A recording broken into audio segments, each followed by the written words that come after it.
Welcome to Tara's world physics news syllabus standard 11 unit 8 வெப்பமும் வெப்ப இயக்கவியலும். இப்போ நம்ம இந்த வீடியோவில் என்ன பார்க்க போகிறோம்னா எடுத்துக்காட்டு கணக்கு 21 தான் பார்க்க போகிறோம். ஃபஸ்ட்டு கணக்கு ரீட் பண்ணுவோம். 500 கிராம் நீர் 30 டிகிரி செல்சியஸ் வெப்பநிலையிலிருந்து 60 டிகிரி செல்சியஸ் வெப்பநிலைக்கு வெப்பப்படுத்தப்படுகிறது எனில் நீரின் அக ஆற்றல் மாறுபாட்டை கணக்கிடுக. இங்கு நீரின் விரிவினை புறக்கணிக்கவும்.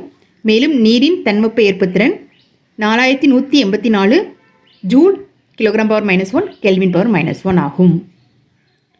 இதில் என்ன கொடுத்துருக்காங்க, என்ன கேட்டிருக்காங்கன்னு சொல்லிட்டு பார்ப்போம்.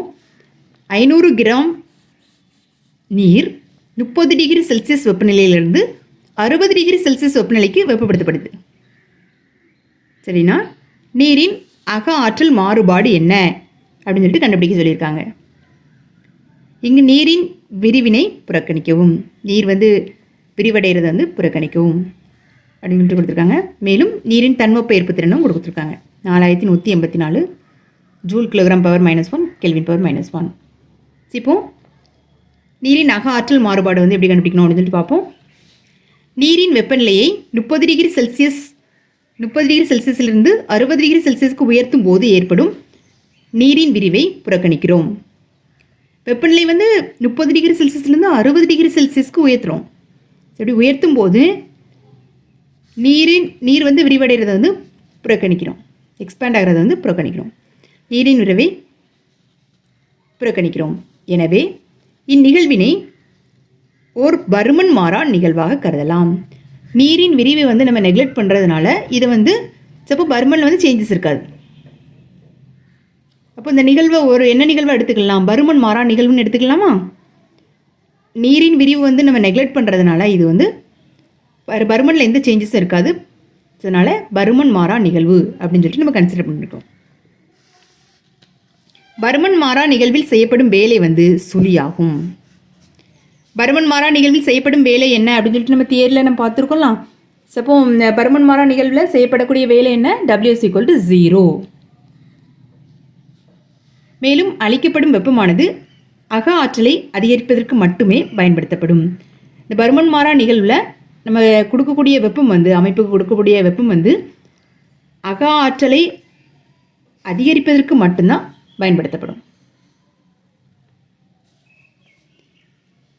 டெல்டா யூ என்ன, அக ஆற்றல் மாறுபாடு. Delta you = Q. அளிக்கப்படக்கூடிய வெப்பம் அக ஆற்றலை அதிகரிக்கிறதுக்கு மட்டுமே பயன்படுத்தப்படுறதுனால வெப்பம் அக ஆற்றல் மாறுபாடு.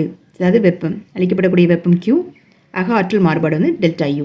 இப்போ டெல்டா யூ = Q. Q என்ன, MSV delta T. MSV delta T. Q இது. இப்போ இதில் நமக்கு நிறை தெரியும்லாம். செம் என்ன, 500 கிராம் கொடுத்துருக்காங்க. இதை கிலோகிராமில் மாற்றணும், SI யூனிட்டில் மாற்றணும். 1000 கிராம் = 1 கிலோகிராம். இப்போ 500 கிராம் கொடுத்துருக்காங்கல்ல, 500 கிராம் = எத்தனை கிலோகிராம்? 500 கிராம் = இது இப்படி ட்ரான்ஸ்மெண்ட் பண்ணிங்கன்னா 500 டிவைடட் பை இது டிவிஷனில் 1000. 2 0 கட் பண்ணிங்கன்னா 5 டிவைடட் பை 10ன்னு சொல்லிட்டு வரும். இப்போ 5 டிவைடட் பை 10 என்ன, 0.5 கிலோகிராம். இப்போ M 0.5 கிலோகிராம் சின்று வெப்ப ஏற்பத்திறன் SV. நீரின் தன்வெப்ப ஏற்பத்திறன் என்ன, 4184. அதை சப்ஸ்டிட்யூட் பண்ணிக்கோங்க. சின்று டெல்டா T.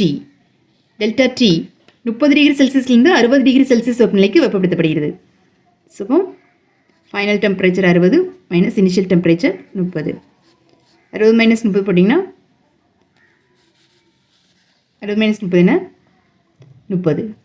ஸோ இப்போ இது மூணையும் மல்டிப்ளை பண்ணிங்கன்னா உங்களுக்கு என்ன கிடைக்கும், 62.76 கிலோ ஜூல் அப்படின்னு சொல்லிட்டு கிடைக்கும். ஸோ இப்போ டெல்டா யூ = 62.76 கிலோ ஜூல். இதுதான் என்னென்னா நீரின் அக ஆற்றல் மாறுபாடு. ஃபைனலாக நம்ம ஆன்சர் கண்டுபிடிச்சிட்டோம். இப்போ நம்ம கண்டுபிடிச்ச இந்த ஆன்சர் ஃபைனலாக எடுத்து எழுதுவோம். இப்படி ஆன்சர் போட்டு எழுதிக்கோங்க. நீரின் அக ஆற்றல் மாறுபாடு டெல்டா யூ = 62.76 கிலோ ஜூல். இப்படி ஃபைனலாக ஆன்சர் எடுத்து எழுதிக்கோங்க. இதோட எடுத்துக்காட்டு கணக்கு 21 முடியுது. தேங்க்யூ.